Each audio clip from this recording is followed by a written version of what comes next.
ಬೆಳಗ್ಗೆ ರಾಯರೆಡ್ಡಿ ನಾನು ಅಲ್ಲೇ ಇದ್ದೆ, ಮುಖ್ಯಮಂತ್ರಿ ಮನೆಯಲ್ಲಿದ್ದೆ.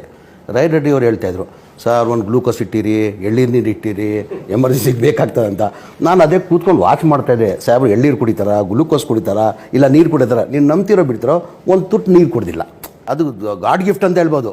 ಮನೆ ಸಿದ್ದರಾಮಯ್ಯ ಸಾಹೇಬ್ರಿಗೆ ಅದೊಂಥರ ಗಾಡ್ ಗಿಫ್ಟ್. ಅದು ನಾನು ಕಂಪ್ಲೀಟ್ ಮಾಡಿಬಿಡ್ತೀನಿ ಸರ್. ಅದ್ರ ಜೊತೆಯಲ್ಲಿ ನಮಗೆ ನಿರೀಕ್ಷೆ ಇಟ್ಟಿರಲ್ಲ ಸರ್ ನಾವು ಯಾರು.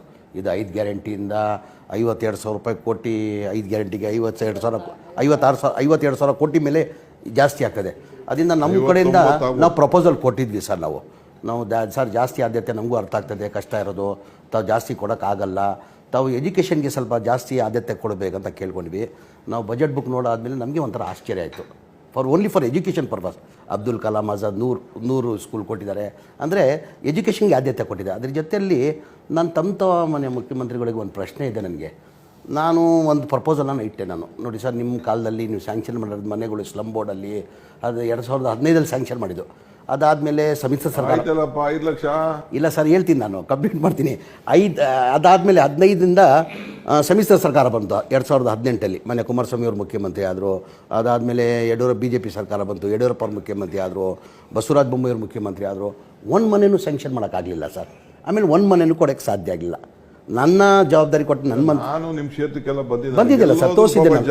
ಹೌದು ಸರ್, ಜನ ಬೀದಿಯಲ್ಲಿದ್ರು, ಬರೀ ದುಡ್ಡು ಇಸ್ಕೊಬಿಟ್ಟವ್ರೆ, ಮನೆ ಒಕ್ಕಟ್ಟಕ್ಕಾಗ್ತಾ ಇಲ್ಲ. ಅದು ಬಜೆಟಲ್ಲಿ ಭಾಳ ಚೆನ್ನಾಗಿ ಹೇಳಿದ್ದೀರಾ ಸರ್.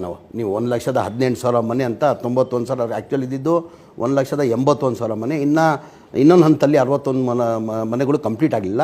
1,18,000 ಮನೆಗೆ ಬೆನಿಫಿಷರಿ ಕೊಡೋಕ್ಕಾಗಲ್ಲ, ನಾವು ಸರ್ಕಾರದಿಂದ ಕೊಡ್ತೀವಿ ಅಂತ ಹೇಳಿದ್ದಿಲ್ಲ.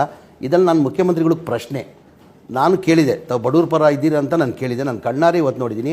ತಾವು ಹೆಂಗೆ ಸರ್ ಇದು ಒಪ್ಕೊಂಡ್ರಿ ಅಂತ ನನಗೆ ಆಶ್ಚರ್ಯ ಆಯಿತು. 5 ಲಕ್ಷ ಏನು 5 ಲಕ್ಷ ಕೊಡೋದು ಹೆಂಗೆ ಸಾಧ್ಯ ಇಂಥ ಟೈಮಲ್ಲಿ? ಇದು 5 ಗ್ಯಾರಂಟಿದಲ್ಲೂ 5 ಲಕ್ಷ ಕೊಡಬೇಕಾದ್ರೆ ಬೇರೆ ಯಾರಿದ್ರೂ ಸಾಧ್ಯ ಅಲ್ಲ ಸರ್. ತಾವು ಹೆಂಗೆ ಒಪ್ಕೊಂಡ್ರಿ ಅಂತ ಸ್ವಲ್ಪ ದಯಮಾಡಿ ಹೇಳ್ಬೇಕಂತ ಸರ್. ಒಂದು